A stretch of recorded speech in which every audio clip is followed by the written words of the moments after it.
everyone, Daniel here from Pega Essa Novidade and Cast the Metal. Today we have the pleasure of speaking with Thobbe Englund, guitarist of Sabaton and a true commander of the band's strings.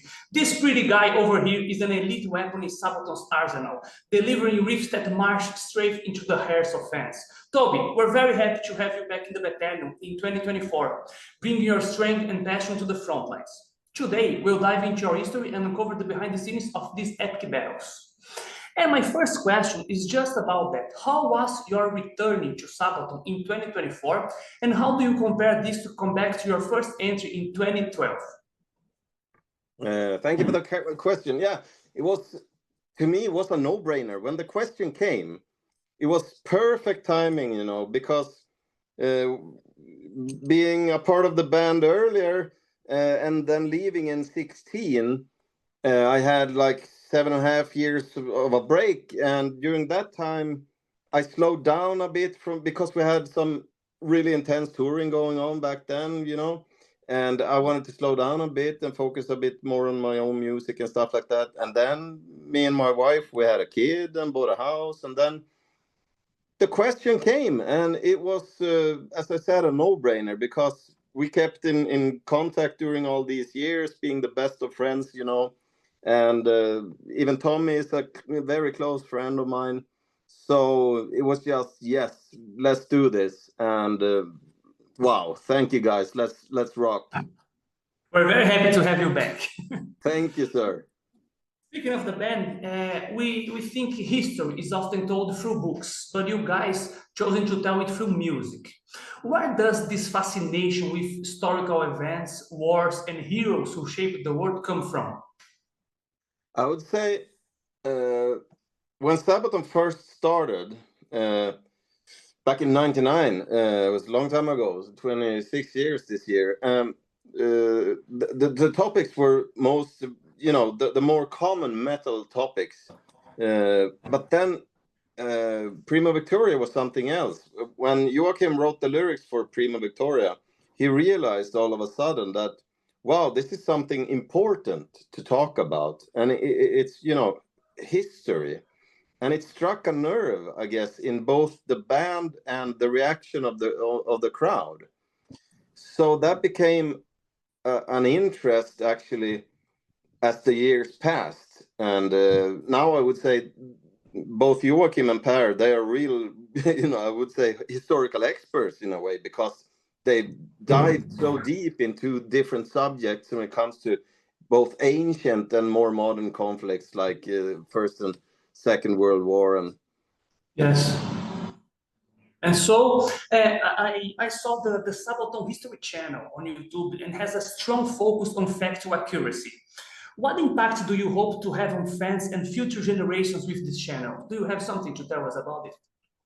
Well, as I said earlier in an interview, I remember reading about a history teacher using Sabaton's music in class to teach his students.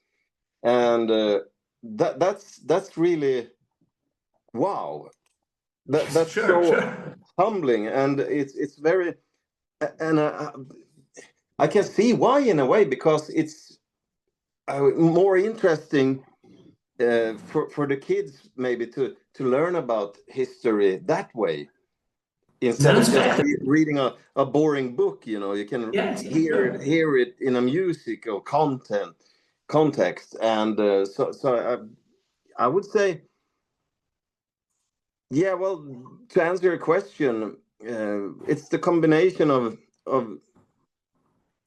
teaching about, or not teaching, but bringing up historical events and combining it with metal music. I would say that's pretty unique, and I would say and you guys are doing very well. Well, thank you, sir. Is there any episode or theme you haven't explored yet that you're eager to tackle? For me personally, well, Star Wars. Very good, very good. That's a very good one. I like it. I need to turn this off. Sorry, making a lot of noise. This is a tough question. It's always something that's interesting, no matter which era you're at. So it really depends on the actual story, I would say. Speaking of which, you often approach heavy and impactful themes. When I saw, for example, Christmas Trust video, I could never forget it. It stuck in my mind forever. Was there any specific historical event addressed in your songs that stuck with you and marked your life forever? I can only speak for myself.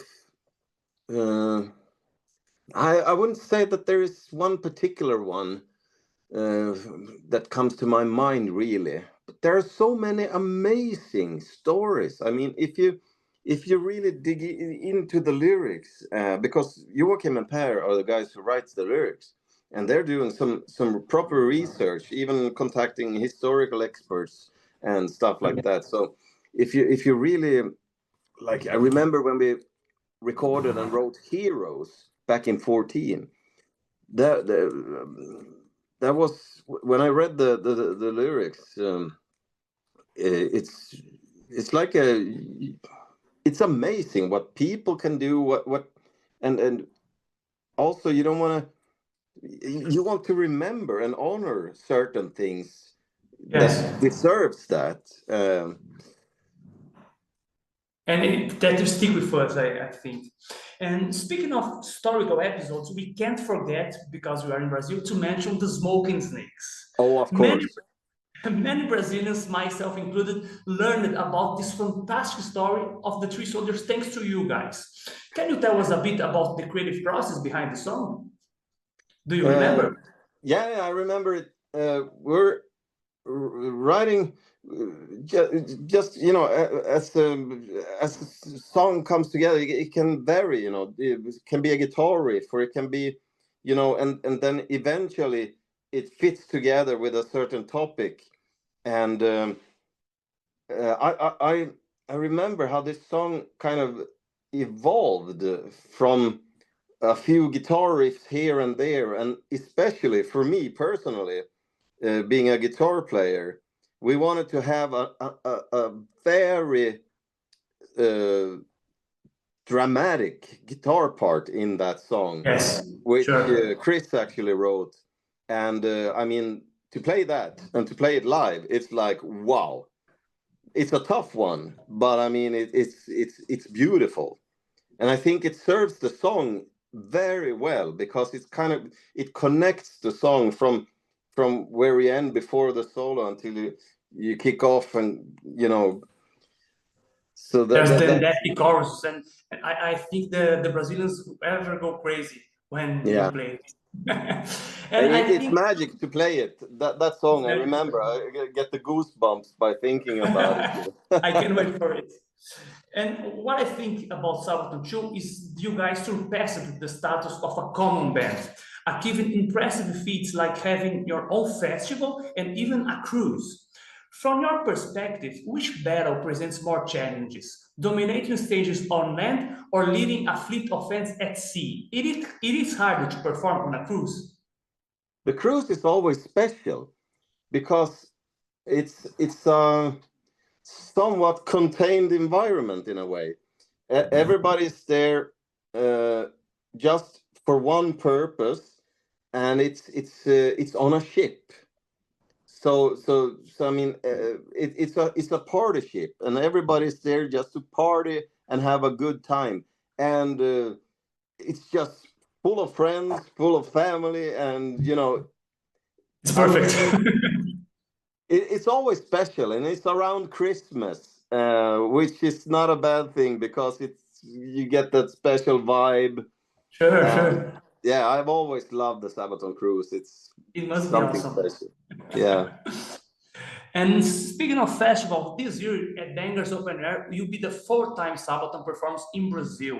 Have you had any memorable experiences here?